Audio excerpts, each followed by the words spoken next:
Hey everyone, welcome back to my channel. In this video, I'm going to talk about few things that you should avoid during an interview. In the end of this video, I will also share a few examples of stress interview questions and how you should tackle those questions. In my previous video, I shared 5 tips for giving an impactful interview, such as being present, being fully clear on your story, steering the conversation in the area that you want to highlight, and knowing when to stop, and showing curiosity while asking questions. You can watch the full video by clicking the link here, like somewhere here. In contrast to my previous video, in this video we are going to focus on some of the things that you should avoid during an interview. But before we begin, here is a mandatory quick intro.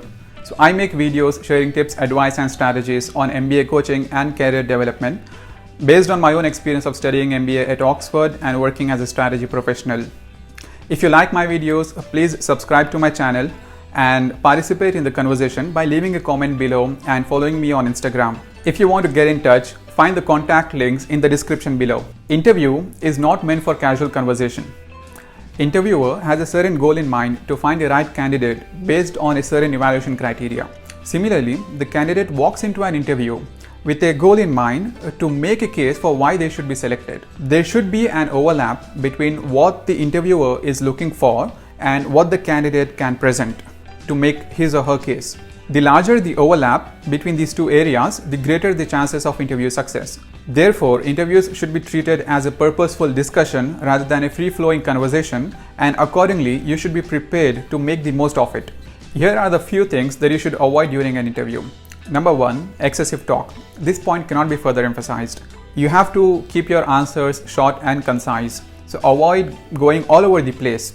That distracts the interviewer, and that also defeats the purpose of answering one single specific question. Or even if it's an open-ended question, you have to time your answers for a certain duration. This point is particularly important because as an interviewer, I would like to cover most parts of your application in the given amount of time, which is typically 30 minutes.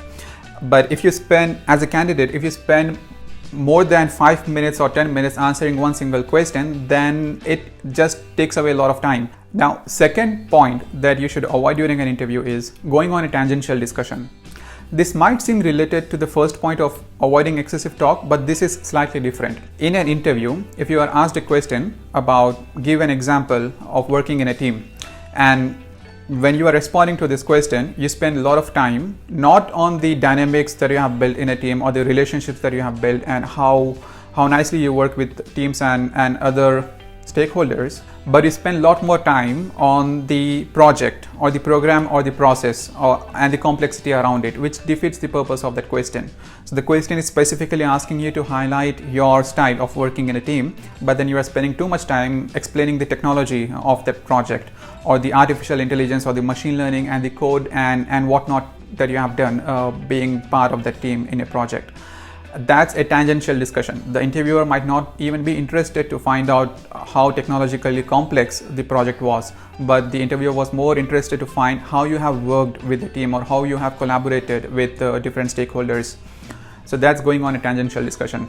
Now, the third point that you should avoid during an interview is appearing inauthentic. This happens when you're trying to fake strengths without backing with clear examples. If you're projecting yourself as someone with good leadership skills, then you have to substantiate that with clear examples wherein you have shown those leadership skills and capabilities of how you have led initiatives at your workplace and worked with different teams across divisions to deliver on a certain project or a program.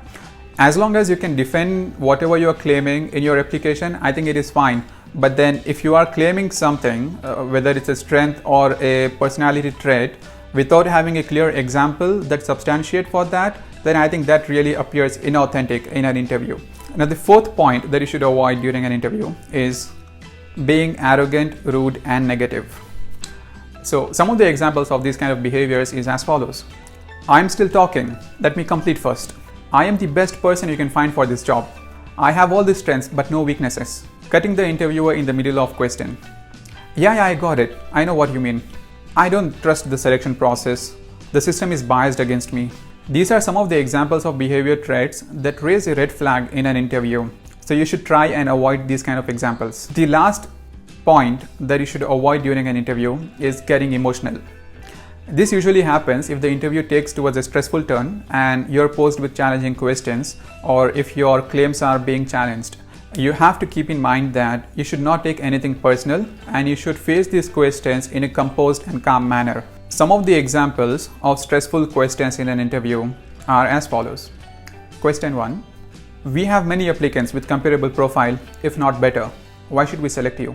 How do you answer this question?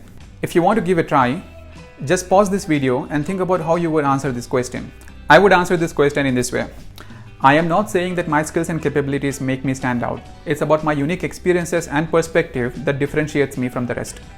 Second example, what would you do differently in handling COVID-19 if you were head of a country? I would just start by saying that I would roll out universal basic income for all during the lockdown period. The last example, if you are a CEO for a day, how will you spend your day? I would respond to this question by saying that I'll split my day into two halves. In the first half, I'll meet my leadership team and figure out what are the problems that we can solve right now in this meeting and try and solve those problems. In the second half, I'll spend my time with my associates and customers.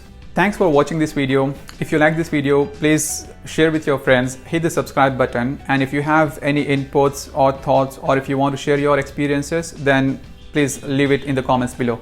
Thank you.